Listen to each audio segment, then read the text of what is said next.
Hey everyone, and welcome to another episode of We Need to Talk. We are almost halfway through season 5 of We Need to Talk. So if you've enjoyed these powerful conversations and you want to support, make sure you go to patreon.com/Melinda Hale. Thank you again to all of the patrons that have been a part of this community. I could not do this without you. Now, to continue with those powerful conversations, my guest today is a singer and a music producer who has shot to TikTok fame with acquiring over 1 million followers. She's known for her innovation in turning unique sounds from viral videos into full-on hit songs. And we're going to be talking about her evolution of her music career and how she has overcome some personal struggles to be where she is today. Meredith Bull, thank you for being on the show today.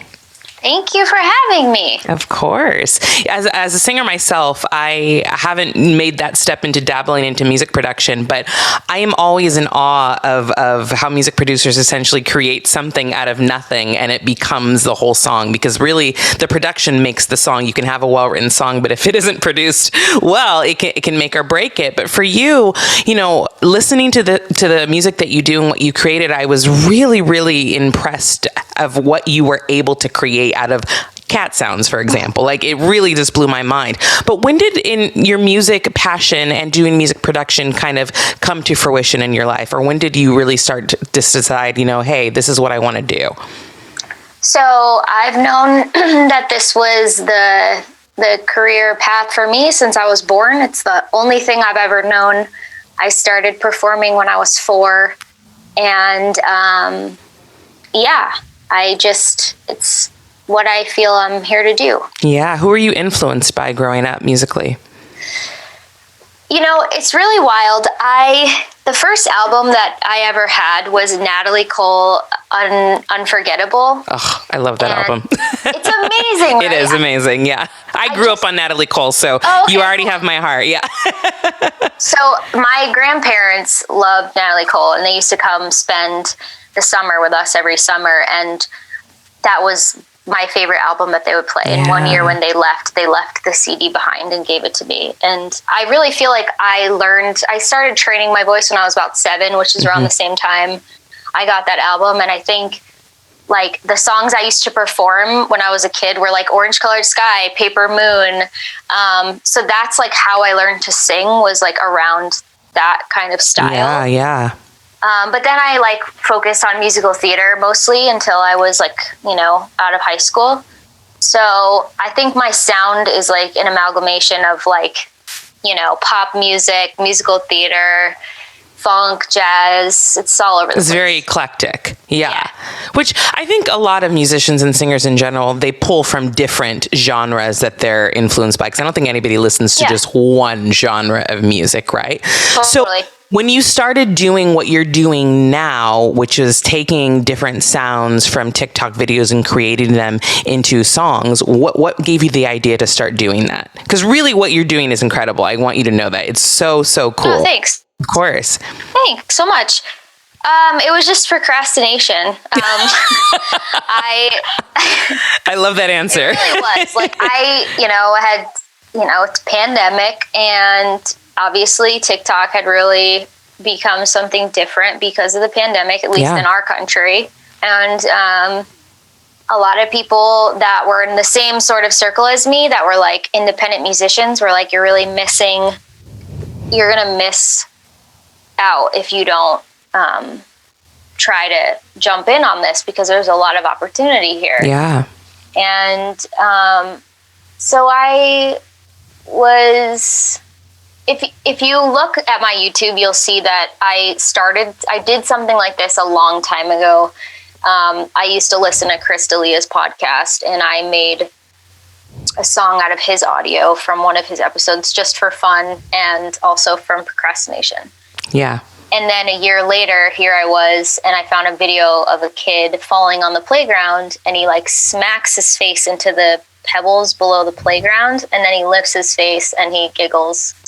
And when he smacks his face, it was exactly like a snare drum. And I was still in school for music production at the time. So I was just used to pulling in sounds, and, a lot of our assignments were building tracks every single week. So I just had, as a musician, everything you hear has a musicality to it. Absolutely. Yeah. So this just had a very strong sense. So I was like, oh, let me try this. And nobody watched it because nobody was watching anything I was making because I didn't, have a following on there. Right. And then I think like a few days later, I found a video of a cat snapping a rubber band on like a shoebox. And so I wrote like a rap to it. I was like, I wrote the song about a cat with a box. He's got a rubber band. He likes to snap it on top. Because I was trying to because I wanted to show that I sing, right? Or that I perform. Like, I wasn't just trying to show that I make beats. Right. So I'm like, how can I show my face here? So I was like, let me tell a story about this sound.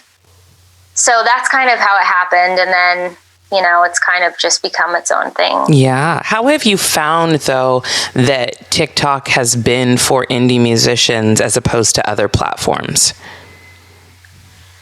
Oh, man, what is the PC answer for this?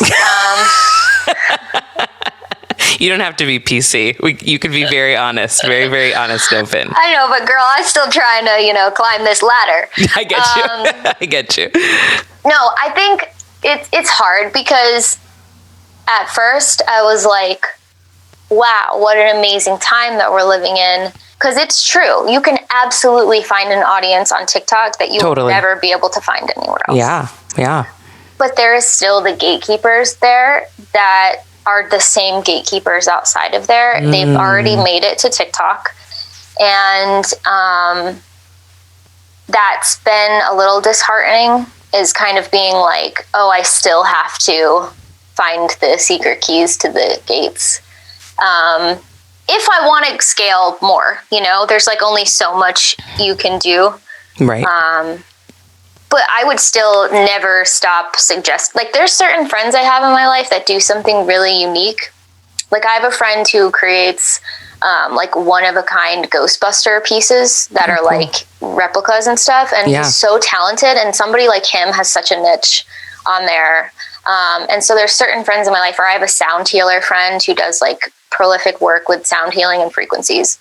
And I'm like, there's an audience for you on TikTok. You really should be trying to carve out your audience on there. So for that, I can't recommend it enough. Yeah. I think I will agree that with TikTok, it probably is a little easier to find your audiences than on YouTube, for example. Yes, because I feel like even though it's, in general, most platforms are kind of oversaturated, it's easier, I feel like, at least for me, to have found an audience and even to find content that I like and connect with than like just going on YouTube and like searching or whatever shows up. So I definitely agree with that. But yeah, the gatekeeping in general, I think across the industry as a whole, is difficult, because once you get those like people that are already at the top, they just keep getting kind of recycled. I think that's a horrible word to use, but I think that's just the way to describe it, but you have found a way in, and I think what you're doing, there is a place for it, and clearly you have a following, and it's a niche thing that you're doing, which is really, really cool.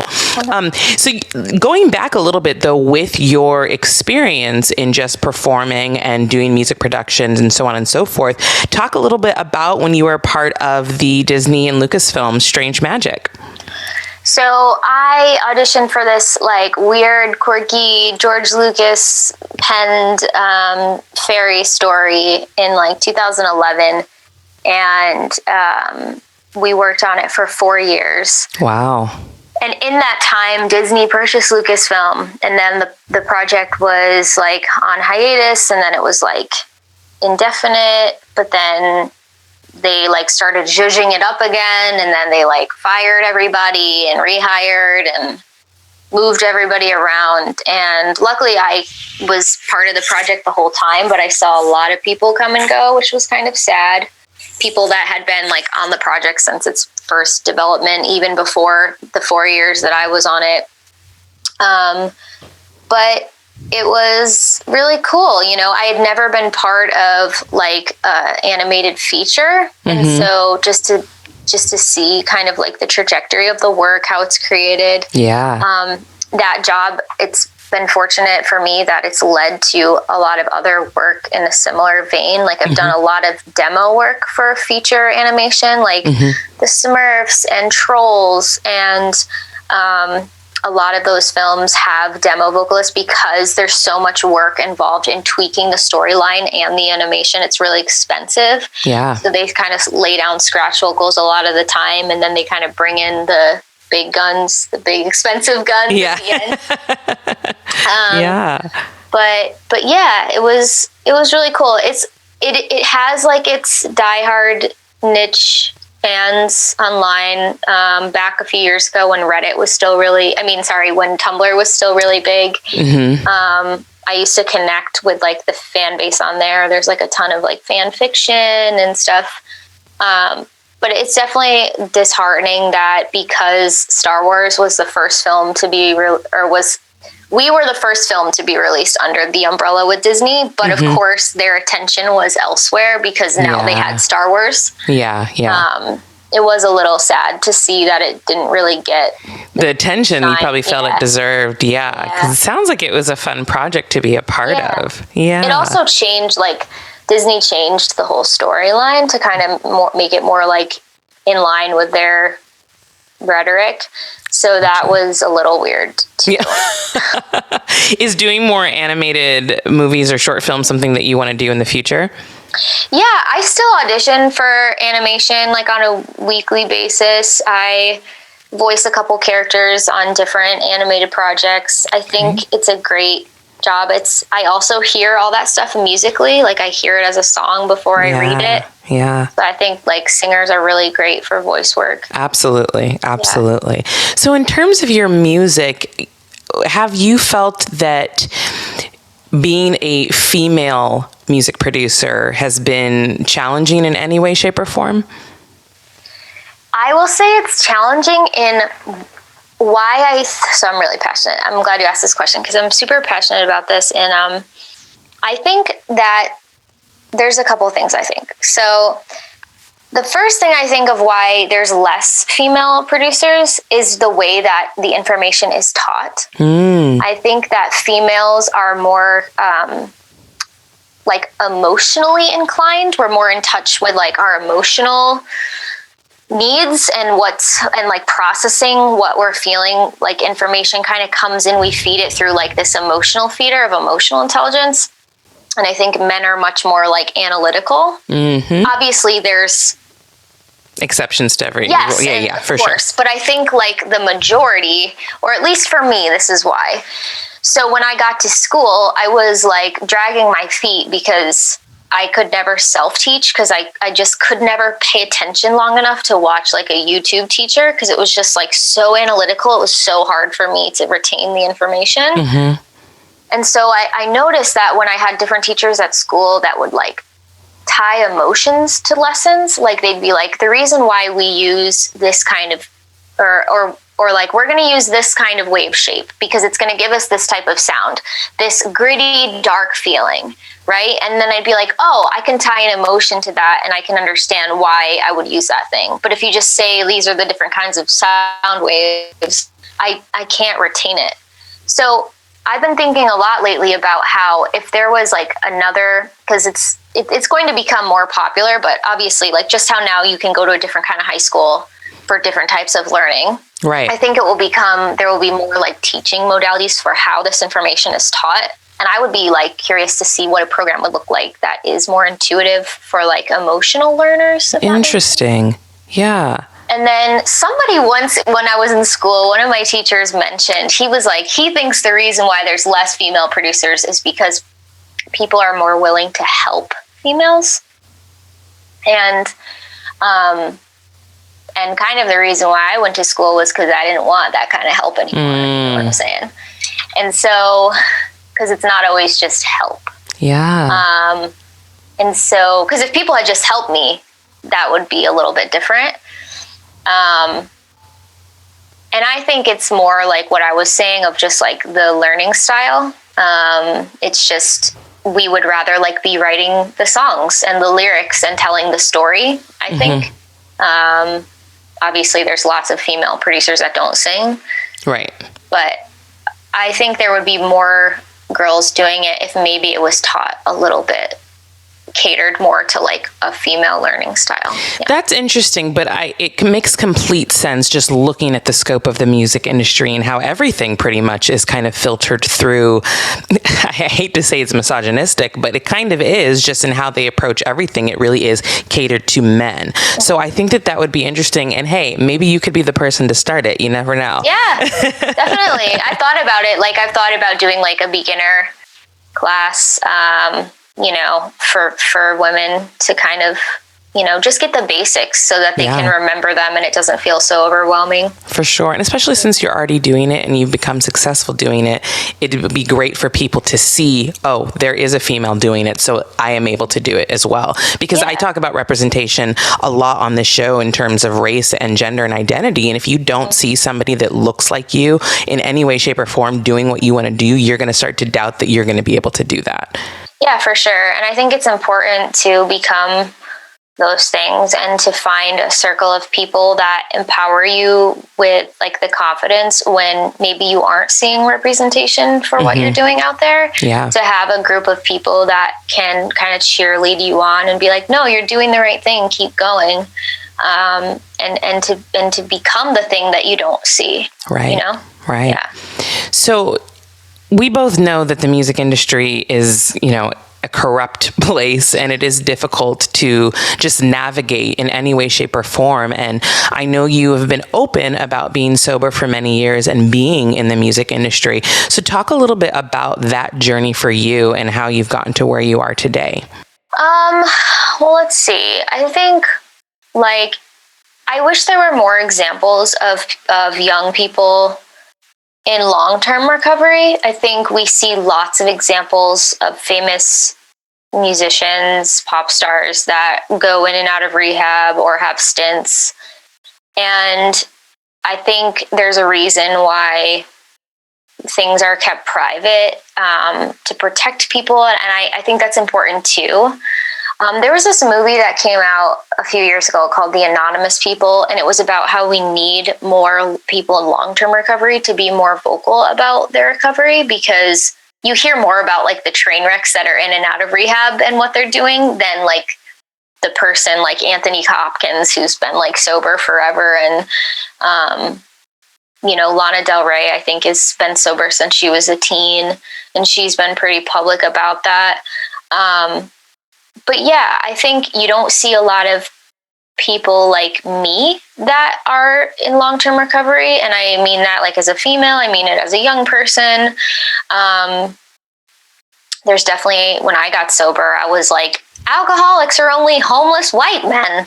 Like, you know what I mean? Like, what do you think of when you think of like a typical dude who would need to go to AA? Like, that was obviously my stereotype of it. Yeah.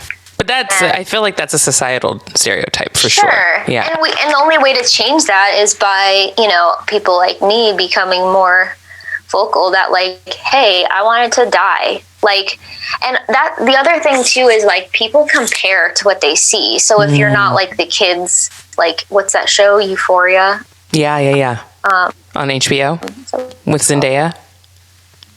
The show on HBO. People think like for me, I wasn't like a crazy partier. I drank alone. And so there's a lot of people that think, well, if I'm not like getting arrested and I haven't lost my family, like, do I need help?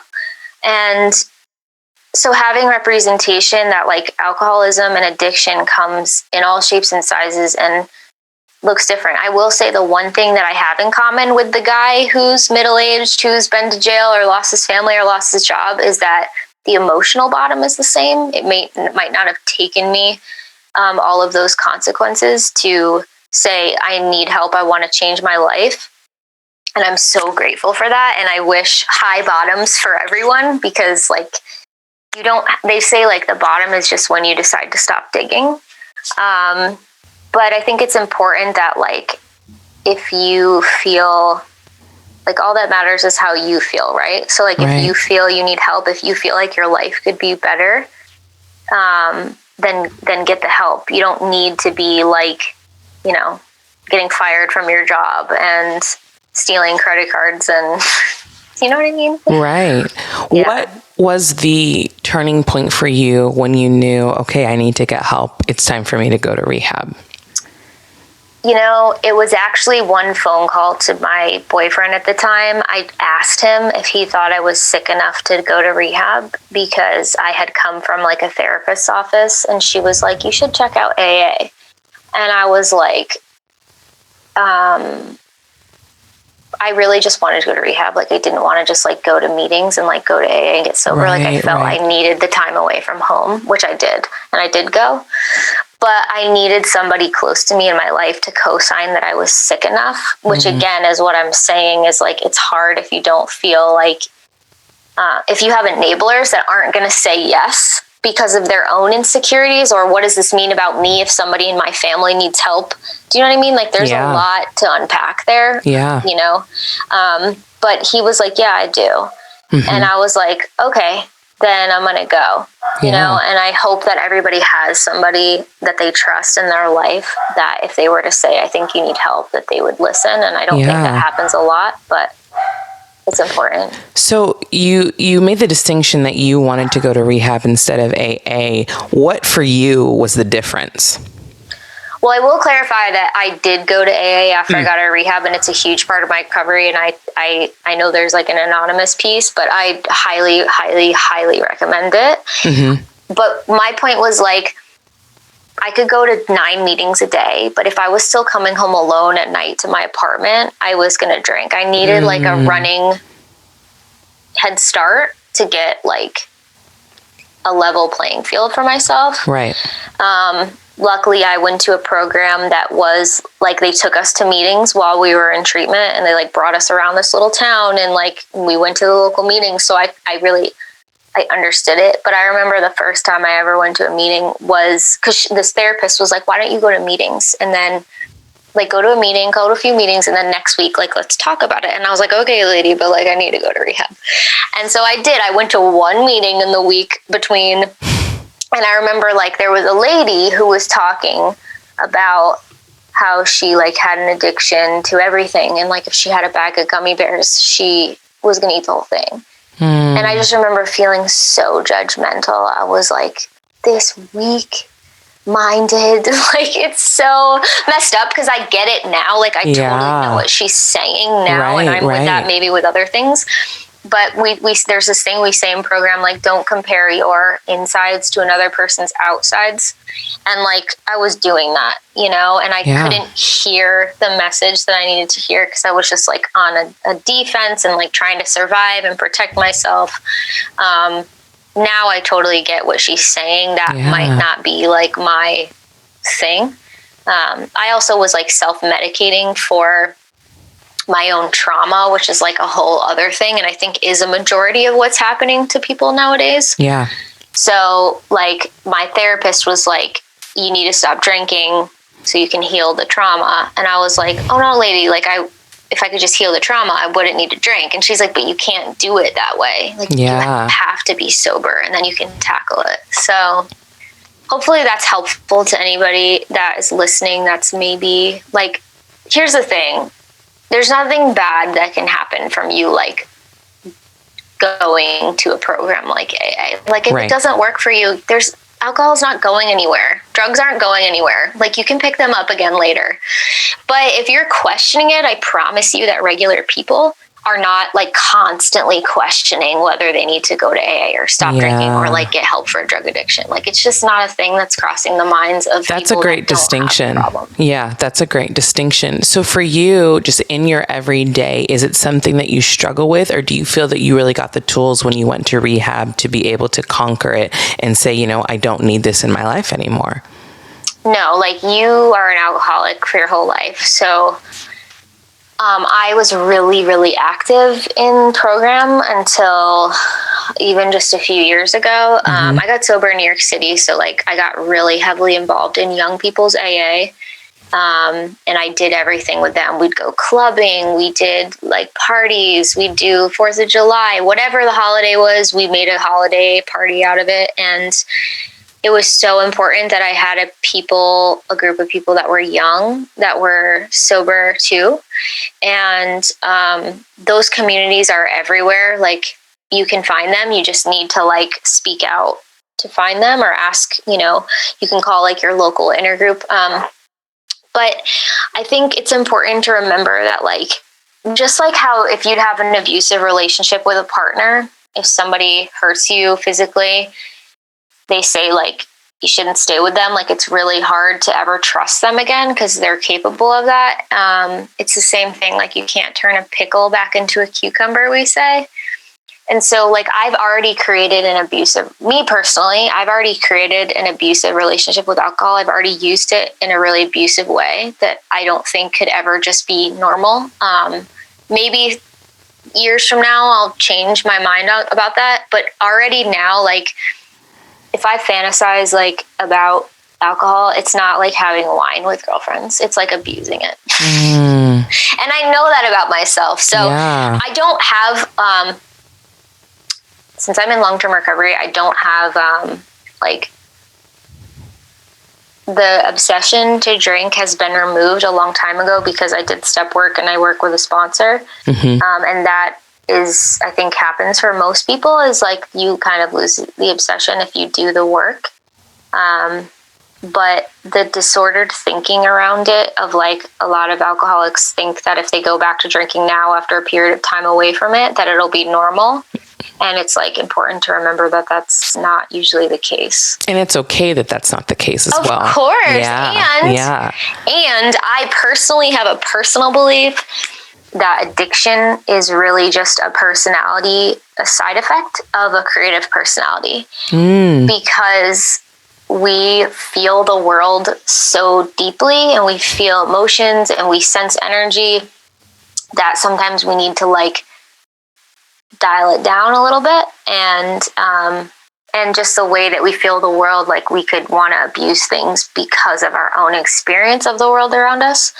So I think, like, to me, I look at it as a gift. Obviously, my life has been very different since I got sober, and it's given me, like, a way to check in with myself and a community.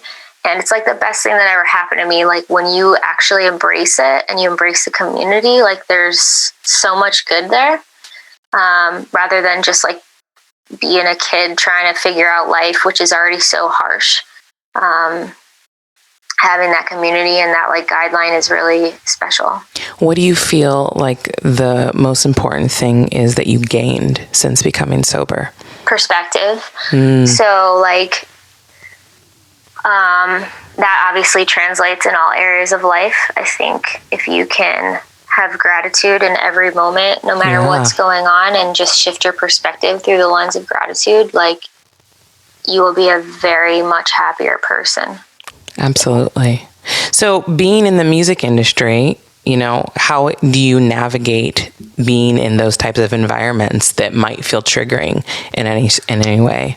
Well, so like I said, I wasn't really, like, a partier, so I'm not, like, naturally in those environments. Same. Okay, cool. I, like, will go sing and then leave. Like, I'm, like, that type of person. I just, like, I don't like crowds, which is funny. Like, I would rather be performing to the crowd than be in the crowd. Yeah, same.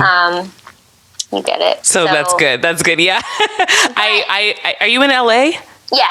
So I sang at Sayers Club a lot. I don't know if you know that place. It was in Hollywood. It sadly closed down during the pandemic, but I know, forever. I know. I'm heartbroken. Because it was one of the main places that I love to perform at, but it is definitely one of those just, like, typical LA Hollywood nighttime, you know, environments. And every time I would go sing, I would just feel like, oh, I just want to sing and leave. Because I'm totally, like, Netflix and chill. Like, that's just my personality, right? Yeah. So I think that in general, in the music industry, you think that you have to be that type of person to be in that environment, but you really don't. No.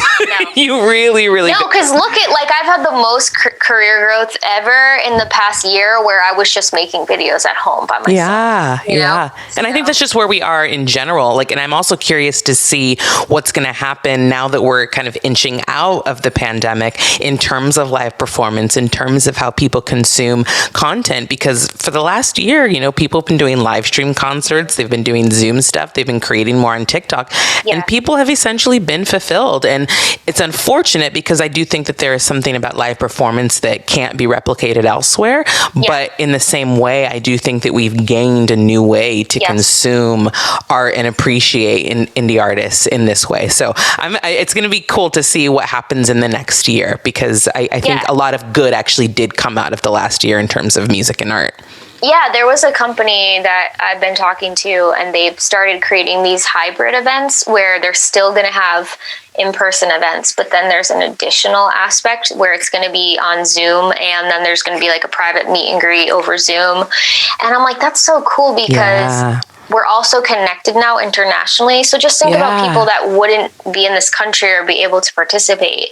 Now we're able to like connect with our fans even more in a way that we probably couldn't have before, having to try to figure this stuff out. Yeah, I think that's great. And exactly, I was thinking globally, like just your reach is so much bigger now if you're able to do things like that, which is going to be great. So for you, what's coming up for you in terms of music and creation and anything that you have in your career that you're excited about? Yeah, so we, my one of my last big videos that came out on TikTok, it got like 20 million views, and we just shot a music video for it. So it's going to be out on the 30th. And it's a really cool video. I shot it at this really special organization called Special Spirit. It's this nonprofit out here in LA.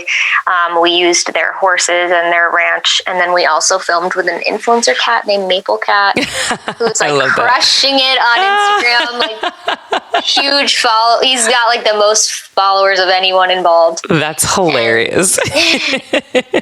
It's going to be so cute. So I'm really excited about that, where I am going to have like a special little mini concert and music video premiere for that. And besides that, just, working on new music and trying to figure out what's the next move for me. Yeah. And any advice to people that want to specifically get involved with the TikTok community, how would they start?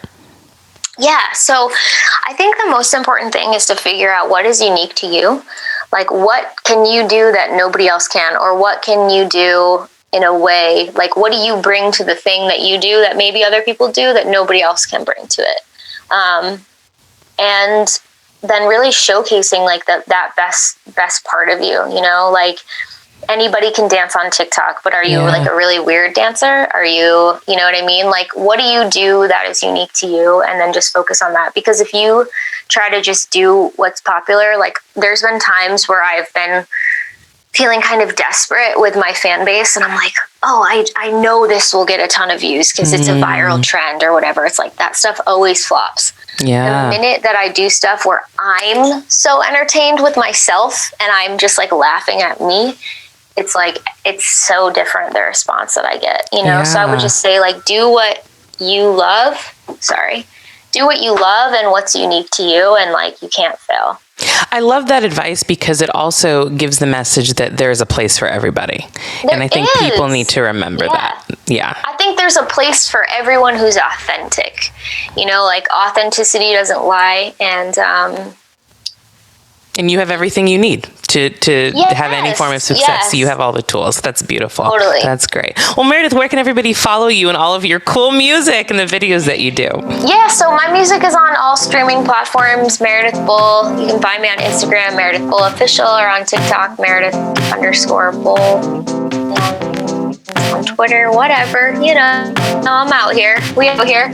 Awesome. Well, thank you so much for chatting with me. Thanks for having me. I really appreciate it. Of course. You are a sweetheart. And everyone, make sure you subscribe to We Need to Talk, and we will talk to you again real soon. Bye.